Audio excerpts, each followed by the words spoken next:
Hello everyone, Prime here. The gods of Smite have provided their human followers a multitude of different gifts. Cupid, for instance, armed with a special bow and quiver full of arrows, could make anyone fall in love or be filled with unimaginably powerful desire for anyone. True love, after all, is something that most people spend a lifetime searching for.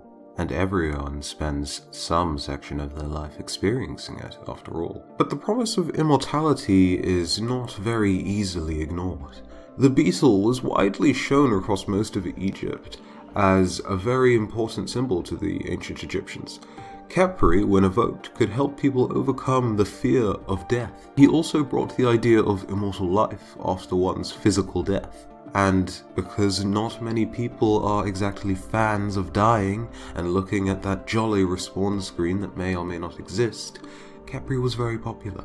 The Greek gods bestowed their people with a multitude of different gifts, varying from the ability to accurately throw a spear to hitting the high notes as a singer. The people then paid tribute to the gods and worshipped them in temples to show their gratitude for these gifts and honor the god in question. Nike, the goddess of strength and victory, was worshipped as it was believed that she could grant immortality to people. Nike was also so important to the Greek people that some of her statues depicted her without wings, just so that she could not fly away and abandon the people. That was how powerful her gift was and the influence it had. So you can no doubt tell, Nike's gift was very influential and valuable to the people that worshipped her.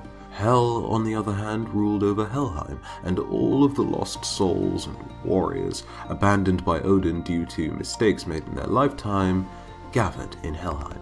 She offered these souls a new purpose and life after their deaths. The lives that they lived were not that much different from those that they experienced on the earth, and come Ragnarok, they would fight against the forces of Valhalla and have a shot of vengeance against the Allfather, who cast them away. Ao Kuang was an example of a prideful Chinese dragon, whose arrogance led to his downfall. However, Chinese dragons were highly prestigious beings, who allowed humanity not only to flourish in their everyday lives, through promises of good harvests, rainfall, and other general needs, but some myths say that the dragons acted as teachers for humans, providing invaluable necessary survival skills and knowledge after the terrible floods had run their course, doing away with the depressing questions of philosophy.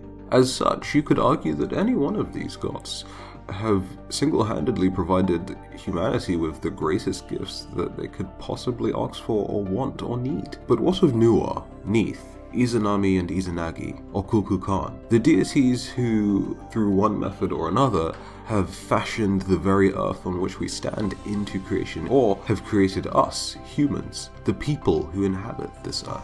Surely the gift of life alone is the greatest gift that one could ever ask for. But whilst the gift of these deities is important, as you wouldn't be able to accept any other gift without it, the gifts of the previous deities, as I've mentioned, are substantial enough because they can allow you to enjoy this first gift. There is another god, however, who sends messages or divine orders from the gods to humans, bridging the gap between humans and their divine superiors. The humans of Earth have no need to question their purpose or their existence as it is given.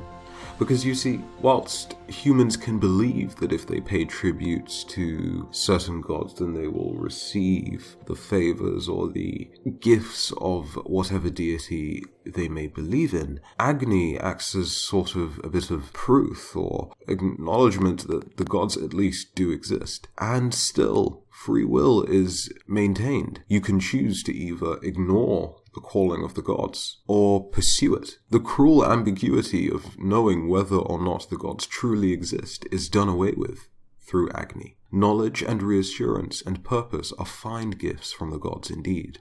Gifts that, in his own way, Odin, you could argue, provided, but Agni truly acknowledges by being that link between humans and the gods.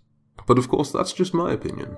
What's yours? Do you think there's one god who's provided humanity with the single most greatest gift imaginable? Or is there no best gift? Let me know what you think in the comment section below, and if you feel like the video deserves it, go ahead and leave a like. If you're new to the channel and want to see more content just like this, then you only need to click that subscribe button and you should be very happy here. And until the next video, have a very good day. I've been Prime. I'm very much losing my voice, and I'll see you in the next one. Bye bye.